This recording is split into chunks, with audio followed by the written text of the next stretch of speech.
से कायरता है, ये ध्यान रखिए। मान्यवर, जितने भी कष्ट आ जाए ना हमारे जीवन में, तो भगवान से मत कहना मेरे कष्ट दूर करो, भगवान से कहना भगवान और जितने कष्ट आना है आ जाए मेरे जीवन में, क्योंकि अभी मैं मनुष्य गति में हूं, मैं हर कष्टों को सहने की ताकत रखता हूं। सारे कष्ट इसी जन्म में आ जाएं तो अगला जन्म मेरा आनंद में बदल जाएगा, पुण्य में बदल जाएगा, मेरा कल्याण हो जाए। मरने के भाव मत बनाइए। हाँ, ये बात अलग है, ये धमकियां बहुत देती है भाई कि मैं मर जाऊंगी, मैं मर जाऊंगी, पति भी कहता है यार मरना है तो जल्दी करना। 20 साल से तो सुन रहा हूं ना, आज मर रही ना कल मर रही है, जल्दी मरे तो हम दूसरे की व्यवस्था करें। अब तुम ऐसी एज में जाके मरो ना तुम अपनी रहो ना मैं किसी का हो पाऊं, ऐसे मर के भी क्या करूंगा। विचार करिए, मत बनाइए ऐसे भाव। हाँ, धमकी तो देना, बिना धमकी के महिलाओं ये सुधरने वाले भी नहीं है। बिना धमकी के तुम्हारा काम भी नहीं होता है। धमकियां दो, जरूर दो। आज से इस पंडाल से एक संकल्प लेकर जाओ, यदि तुम्हारा काम ना सुने तो धमकी दो। धमकी देना, धमक मत देना, नहीं तो गड़बड़ हो जाएगा, ध्यान रखिए। इन्हें धमकियां दीजिए, लेकिन ये धमकी मत देना कि मैं मर जाऊंगी, और तुम दोगी भी तो इन्हें विश्वास नहीं होता। ध्यान रखना कि 50 साल से तो सुन रहे यार मर जाऊंगी मर जाऊंगी, ये तो बोलती रहती है, बकती रहती है, कोई सुनने वाले नहीं है। मैं आपको अपने काम बनवाने का एक सूत्र दे रहा हूं, ध्यान रखिए, बहुत प्यारा सा सूत्र दे रहा हूं। यदि वो बात बोल दी तो ये तुम्हारा काम जरूर सुनेंगे, तुम्हारे मन की इच्छा जरूर पूरी करेंगे। मरने से तो बिल्कुल भी करने वाले नहीं है, ध्यान रखिए। आपसे मेरा निवेदन है, अब यदि कोई काम तुम्हारे पति तुम्हारा परिवार ना करे तो ये मत कहना कि मैं मर जाऊंगी। आज से नियम ले लो, ऐसी धमकी देना, कहना मैं आरिका बन जाऊंगी, मैं साध्वी मैं सन्यासिनी हो जाऊंगी। नहीं आया समझ में? नहीं, तुम्हें नहीं आए, इन्हें जल्दी आएगा, क्योंकि मरने पर तो इनका विश्वास है कि ये मरने वाली बिल्कुल नहीं है, ध्यान रखिए। लेकिन यदि तुमने कह दिया कि मैं माता जी बन जाऊंगी, मैं आरिका बन जाऊंगी, तो ये सोचेंगे यार हो सकता है महाराज के लपेटे में आ जाए और घर छोड़ करके माता जी बनने चलिए। ध्यान रखिए मान्यवर, बात केवल हंसने की नहीं है। जिस क्षण आप कह रही हो मैं आरिका बन जाऊंगी, मैं साध्वी बन जाऊंगी, उस समय यदि आयु कर्म का बंद हो तो ध्यान रखना, आरिका बनो या ना बनो, देवगति की पात्र हो जाया करती हैं। ध्यान रखिए, सदगति हो जाती है हमारे जीवन में। जब बुरे भावों से दुर्गति हो सकती है तो अच्छे भावों से सदगति क्यों नहीं हो सकती है। जब जिंदगी से तंग आ जाओ तो आत्महत्या के विचार मत बनाना, संन्यास के विचार बनाना। तुम्हारे विचार तुम्हारे जीवन को पवित्र कर देंगे, ध्यान रखिए। मरने के भाव मत बनाइए, संन्यास के भाव बनाइए, बैराग के भाव बनाइए। और एक बात और बता रहा हूं, 3 चीज बड़े झटके में होती हैं, ध्यान रखना, संन्यास, दान और आत्महत्या। इन पे प्री प्लान काम नहीं चलता है, ये तो झटका लगा और पटका उठा के। ध्यान रखिए, जो आदमी सोचता है कि मैं आज नहीं कल दान दे दूंगा, वो आदमी जिंदगी भर दान नहीं देगा, ध्यान रखना। क्योंकि आज गया तो सब कुछ गया। भाव बार बार नहीं बना करते हैं दान के। और किसी के यदि महाराज बनने के भाव जगे हो, कल पे मत टालना मेरे भाई, तुरंत झटपट लो, खटपट मिटाओ। मैंने देखा है, मेरे से पहले के ब्रह्मचारी जो सीनियर हैं वो आज भी ब्रह्मचारी बने घूम रहे हैं। वो दीक्षा नहीं ले पाए, वो मुनि नहीं बन पाए, वो साधु नहीं बन पाए। क्यों? पुराना हो गया सन्यास, पक गया सन्यास। अब दीक्षा के भाव ही पैदा नहीं हुआ करते हैं, अब उनके भाव ख्याति लाभ के हो जाया करते हैं। विनयी महाराज बने, जब अपनी पूजा हो रही है तो महाराज बन के क्या करेंगे? ध्यान रखिए, विद्वान कभी दीक्षा नहीं लेता, पंडितों ने कभी दीक्षा नहीं ली, सन्यास नहीं लिया, ध्यान रखना। ये दूसरों को सन्यास दिलाते हैं, खुद का नंबर आता है तो खुद पीछे हो जाया करते हैं। एक पंडित जी मुझे मिले, अब वो इस दुनिया में नहीं है। उनकी जब पहली बार मुझसे मुलाकात हुई, उन्होंने कहा कि जब मैं ब्रह्मचारी था, उन्होंने कहा कि भैया जी मैंने 150 पंच कल्याणक करा दिए। कितने? 150 प्रतिष्ठाएं करा दी। मैंने कहा 150? बोले हाँ। तो मैंने कहा 150 दीक्षा कल्याणक भी करा दिए? बोले करा दिए। तो मैंने कहा 150 बार भगवान के कपड़े भी उतरवाए होंगे? बोले उतरवा दिए। मेरे जैसा विद्वान नहीं। मैंने कहा पंडित तेरे जैसा मूर्ख नहीं है। बोले क्या? मैंने कहा 150 बार भगवान के कपड़े उतरवाए, तुझे अपने उतारने की एक बार भी सुध नहीं आई? और मैंने कहा पंडित मैंने एक भी प्रतिष्ठा नहीं कराई, लेकिन एक बार देखी और मेरे कपड़े अपने आप उतर जाया करते हैं। विचार करिए, सोच विचार नहीं। आचार्य विद्यासागर जी महाराज, उनकी दीक्षा हुई। महाराज अजमेर में थे, नई नई दीक्षार्थी थे, नई नई दीक्षा हुई थी। बड़ा प्यारा प्रसंग है उनका। और जब उनके पास एक विद्वान पहुंचा, विद्वान ने देखा महाराज की आदत है, नेचर में है, स्वभाव में है, कोई बनावटी जीवन नहीं है उनका, ध्यान रखिए। सिर उनका झुका रहता है, शुरू से ही झुका रहा, कभी नजरें उठाकर नहीं देखे। पंडित गए, विद्वान गए, पोथी पत्रा लेकर, महाराज महाराज कुछ नहीं बोले। क्या बोले? हमारे जैसे हो तो बात भी कर ले, वो तो बोलते ही नहीं। गए, बोले महाराज, उस समय नए नए दीक्षार्थी थी, नई नई दीक्षा हुई थी, 23-24 साल के रहे होंगे महाराज। उन्होंने कहा कि महाराज नंगे हो गए, कपड़े उतार दिए, कुछ शास्त्र मास्त्र पढ़े हैं कि ऐसे ही आगम पढ़ा है? महाराज कुछ नहीं बोले। अरे समय सार पढ़ा है? महाराज कुछ नहीं बोले। बोले बस कपड़े उतार के बैठ गए, रोटियां मिल रही हैं समाज की, आराम से जय जयकार, ख्याति लाभ। समय सार पढ़ा है आपने? जब 3 बार उसने बोला तो महाराज ने कहा अब तो जवाब देना जरूरी, अब बहुत ज्यादा पानी सर से ऊपर हो रहा है।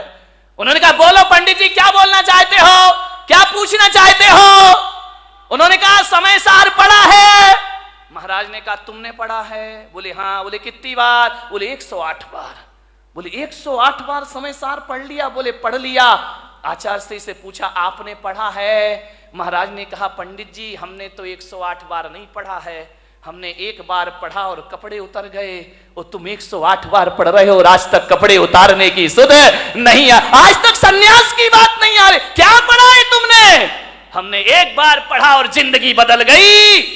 तुम जिंदगी भर पढ़ते हो और तुम्हारे जीवन में कोई परिवर्तन नहीं हुआ करता है। ध्यान रखिए, सन्यास झटके में होता है। जिस दिन भाव बने तुरंत फुरंत, प्री प्लान नहीं, आज नहीं। कई हैं लेंगे महाराज, बुढ़ापे में दीक्षा ले लेंगे, अभी क्या पढ़ा बाद में ले ले।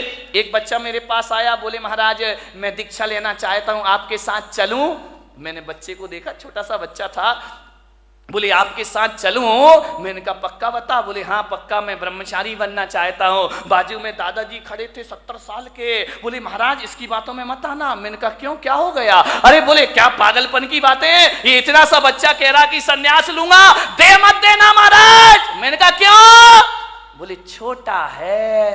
मैंने कहा दादाजी तुम बड़े हो गए, तुम तो हो गए 70 के, अब तुम चलो।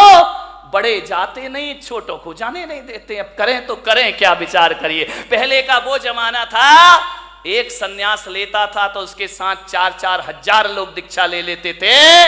आज एक दीक्षा लेता है तो 4000 रोकने को खड़े हो जाते हैं कि काय को ले रिया है, पंचम काल है, क्यों बर्बाद कर रहा है, मत ले दीक्षा। वाह रे जमाना, जब बच्चा बिगाड़ते हो तो ख्याल नहीं आता, बिगड़ जाता है तो फिर महाराज तुम्हें याद आते हैं। ध्यान रखिए, सन्यास झटके की चीज, झटके की चीज। मन में भाव जगे, घर छोड़ देना। एक बात ध्यान रखना विट्ठल भाई, विट्ठला, घर, तुम ज्योतिषाचार्य हो ना, घर प्रवेश का तो मुहूर्त होता है। किसी ने मकान बनाया, वास्तु का मुहूर्त होता है, घर प्रवेश का मुहूर्त होता है, लेकिन किसी ज्योतिष ने घर त्याग का कोई मुहूर्त बताया है क्या? ध्यान रखना, घर प्रवेश का मुहूर्त है लेकिन घर छोड़ने का कोई मुहूर्त नहीं हुआ करता है। जब तेरी डोली निकाली जाएगी, बिन मुहूर्त के उठा ली जाए। घर छोड़ने का जिस दिन घर छोड़ दो वही शुभ मुहूर्त हुआ करता है। इससे ज्यादा शुभ मुहूर्त दुनिया में कोई दूसरा। सन्यास के भाव आए तुरंत ले लेना, देर मत करना, कल पर मत टालना, आज ही कर लेना, अभी कर लेना, छोड़ देना घर। ध्यान रखिए मान्यवर, दान तुरंत, भाव बने तुरंत बोलो। घर में गए तो भाव ऐसे गिरेंगे, ऐसे गिरेंगे जैसे आसमान से बिजली गिर गई हो तुम्हारे भावों में। ध्यान रखिए, दान के भाव हो तुरंत ले। आत्महत्या भाव बने, कौन बोला तुरंत कर लेंगे महाराज? ध्यान रखिए, आत्महत्या करने वाला सोचे कि चलो यार आज नहीं कल मर जाएंगे, वो आदमी कभी मरने। महिलाएं रोज बोलती हैं मरती थोड़ी है। ध्यान रखिए, विचार करिए, विचार करना, सोचना है। आत्महत्या करने वाला सोचे आज नहीं कल मर जाए, वो कभी मरने वाला बेईमान आदमी। लेकिन मेरा आपसे एक निवेदन है बड़ी विनम्रता के साथ, दान और सन्यास की बात हो तो तुरंत कर लेना, और मरने के विचार आए तो कल पर ढल देना कि आज नहीं कल ये काम करेंगे, आज अभी हमें बहुत जीना है, जिंदगी को जियो। मरने के भाव कभी मत बनाए, जियो कितने भी कष्ट आ जाएं। सीता ने 1000 कष्ट सहन किए, मरने के भाव नहीं लाई। ध्यान रखना, कभी नहीं लाई, कष्टों को सहन करने लगी। मैना ने, राम ने, बुद्ध ने, महावीर ने, पारसनाथ ने 1000 कष्ट सहे, लेकिन मरने के भाव उनके अंदर कभी नहीं आए। जिंदगी को पूरी जिंदा दिली से जियो। मैं अपने जीवन की घटना बताता हूं। जब मेरा 2003 में चतुर्मास 3 या 4 में इंदौर में हुआ, और जब मेरा चातुर्मास इंदौर में हुआ मेरे दोनों घुटने खराब हो गए। मुझे सीढ़ियां चढ़ने में परेशानी होती। लोगों ने, डॉक्टरों ने कहा कि आप आहार में सीढ़ी मत चढ़िए, नीचे ही कमरे में आहार लीजिए। एक पूना के डॉक्टर थे, डॉक्टर संचेती करके, घुटने के मास्टर थे, अब हैं नहीं मुझे नहीं मालूम। उनसे मेरी जांच हुई पूना में, MIR कराई घुटनों की। उन्होंने कहा घुटने खराब हैं आपके, इन्हें चेंज करना पड़ेगा। मैंने कहा उस समय मैं कितने साल का रहा होऊंगा, 35, 36, 37, 38 साल का। उन्होंने कहा आपके घुटने चेंज होंगे। मैंने कहा घुटने चेंज होने का मतलब है ऑपरेशन, और ऑपरेशन का मतलब है इस्तीफा, रिजाइन तो देना ही पड़ेगा। दिगंबर मुनि ऑपरेशन तो करा नहीं सकता है, अस्पताल में एडमिट नहीं हो सकता है। इसका मतलब है कि मेरी बरसों की तपस्या बेकार हो जाएगी। उन्होंने कहा आप ध्यान रखिए। मैंने कहा नहीं कराऊंगा ऑपरेशन तो बोले घुटने हैं, घिसते जाएंगे, घिसते जाएंगे, घिसते जाएंगे। जो घुटने 20 साल चलना है वो 10 साल में खत्म हो जाएंगे, आप चल नहीं पाएंगे। आप आसन लगा के ना बैठें। मान्यवर, जो आप मेरे कमरे में यहां पे देखते ना, मैं इस पर बैठा हूं, ये मेरा शौक नहीं है पैर में, इसलिए मुझे इस पर बैठना पड़ता है। बाकी सिंहासनों से हमारा कोई मोह नहीं हुआ करता है, ये समाज की व्यवस्था है। उन्होंने कहा कि पैर मोड़ के नहीं बैठना, तकलीफ होगी आपको। तकलीफ इतनी बढ़ी, इतनी बढ़ी, इतनी बढ़ी, इतनी बढ़ी 2007 तक कि मुझे विहार करने में दिक्कत होने लगी। पैरों में भयंकर दर्द रहता। मेरा 2007 में सूरत चतुर्मास हुआ। वहां से मैं पावागढ़ के लिए गया, तीर्थ यात्रा करने के लिए। और जैसे ही पावागढ़ पहुंचा, 3500 सीढ़ियां पावागढ़ की, गुजरात में। मैंने कहा इतनी सीढ़ी मैं कैसे चढ़ूंगा? तो मैंने विचार किया कि कल सुबह भक्ति करके, पाठ करके मैं जाऊंगा पावागढ़, नीचे वाली सीढ़ी पे खड़ा होकर उस तीर्थ की वंदना कर लूंगा। मेरे पैरों में इतनी ताकत नहीं है।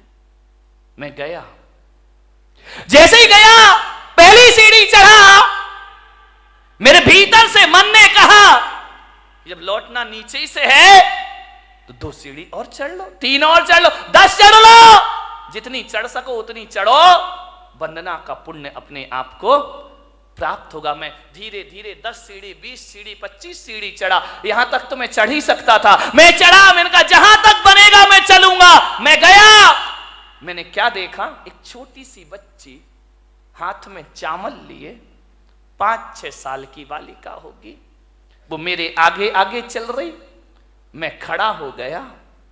बच्ची ने कहा आओ महाराज, रुक क्यों गए? मैंने कहा बेटा मैं नहीं चढ़ पाऊंगा ये पहाड़। अरे बोले आओ महाराज कोई दिक्कत नहीं है, मैं चल रही हूं ना। छोटी सी बच्ची तुतलाते हुए बोली मेरे पीछे पीछे आओ। मैंने कहा वाह रे, सारी दुनिया मेरे पीछे चलती है, ये बच्ची कह रही मेरे पीछे पीछे आओ। मैंने कहा चल बेटा मैं चलता हूं। चलते गए, बोले आओ महाराज आओ।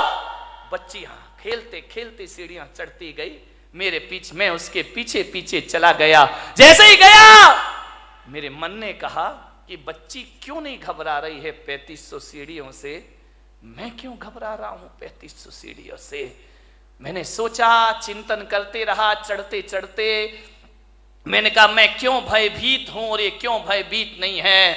मैंने कहा शायद मैं इसलिए डर रहा हूं कि मुझे मालूम है 3500 सीढ़ियां चढ़ना है, और इस बच्ची को नहीं मालूम है कितनी सीढ़ियां चढ़ना है। ये जो भय है, ये डर है, मेरी सोच का डर है, मेरे शरीर का डर नहीं है। मैंने कहा ये बच्ची है, ये नहीं सोच रही कि अज्ञात भय नहीं है इसको, आगे क्या होगा ये बच्ची नहीं जानती है, वर्तमान में जीती है, ये चढ़ने का आनंद ले रही है, इसे नहीं मालूम पहाड़ कितने ऊंचे है। मैंने कहा चलो, जब एक 5 साल की बच्ची चल सकती है तो मैं क्यों नहीं चल सकता हूं, मैं भी चढ़ूंगा। लेते गई वह बच्ची, महाराज आइए पधारिए। छोटी सी बच्ची, मैंने माँ बाप से कहा इसे गोद में ले लो, बोली नहीं मैं पैदल चलूंगी। महाराज पैदल चल रहे हैं, 5 साल की बच्ची, मैं भी पैदल चलूंगी। अरे मैंने कहा बच्ची तू मुझे देख के पैदल चल रही है और मैं तुझे देख के पैदल चल रहा हूं, आओ दोनों एक दूसरे को देख चलते गए। चल आपको विश्वास नहीं होगा, 2 घंटे में मैंने और बच्ची ने 3500 सीढ़ियां चढ़ ली उन पहाड़ की। ध्यान रखिए, जो कभी 2nd फ्लोर में आहार में जाना नहीं चाहता था, 3500 सीढ़ियां चढ़ी। किससे चढ़ी मेरे भाई? ना कोई मंत्र, ना कोई ताकत, ना कोई शक्ति। हौसले बुलंद रखिए। मैं वहां पर चढ़ा, शाम के वक्त रात्रि विश्राम वहीं हुआ और सुबह ऐसे उतर के आ गया। वो दिन है और आज का दिन है, मेरे घुटनों का दर्द कहां है मुझे पता ही नहीं है। कोई दर्द नहीं है। ये बात अलग है कि दोनों हड्डियों के बीच का गैप कम हो गया, लेकिन आज भी भाई साहब मैं अपने हौसलों के दम पर 20-30 किलोमीटर भी चलने की ताकत अपने अंदर रखा करता हूं। किससे जी जाती है जिंदगी? हौसलों से जी जाती है। ध्यान रखना, पंखों से उड़ान नहीं होती है, परिंदा हौसलों से आकाश उड़ा करता है। ध्यान, हौसले बुलंद रखिए, नर्वस मत होइए अपनी जिंदगी में। कितना भी कुछ लुट जाए, कितना भी कुछ चला जाए, हौसले बुलंद रखिए। गुजरात के भूकंप में 8-8 दिन के बाद दबे हैं लोग, तो भी जिंदा निकल आते हैं। ध्यान रखिए, जो जिंदा निकल आते हैं वो फिर से अपनी दुनिया बसा लिया करते हैं मेरे भाई। एडमंड हिलेरी का नाम सुना होगा। 1952 में वो एवरेस्ट की चोटी पर चढ़ने को तैयार हुआ, चढ़ा, असफल हुआ, गिरा, सफलता प्राप्त नहीं हुई, निराश नहीं हुआ। फिर चढ़ूंगा, फिर करूंगा, फिर लड़ूंगा जिंदगी से। देखता हूं जिंदगी कितना मुझे परास्त करती है। एक जगह लंदन में किसी सभा में उन्हें आमंत्रित किया गया, दीप प्रज्वलन उनसे कराया गया। सभा में वो आमंत्रित हुए और जहां पर वे पहुंचे स्टेज पर, वहां हिमालय का एक चित्र लगा हुआ था। उस हिमालय को चित्र देखकर हिलेरी ने अपनी मुट्ठियां बांध ली, जब जब हिमालय का ख्याल आता उसने मुट्ठियां बांध ली कि तू क्या सोचता है कि तू जीतेगा मैं हारूंगा? नहीं, देखना, एक बात याद रख हिमालय पर्वत, एक बात याद रखना, तू बड़ा नहीं हो सकता, मेरे हौसले हर बार बड़े होंगे। ध्यान रखना, मैं एक दिन जरूर तेरी चोटी पर पहुंचूंगा। तू तो उतना का उतना ही रहेगा, इससे बड़ा तो नहीं हो सकता। तेरी चोटी इससे ज्यादा ऊपर तो नहीं जा सकती है, लेकिन मैं, मेरे हौसले, मेरे जज्बात इससे ज्यादा ऊपर जा सकते हैं।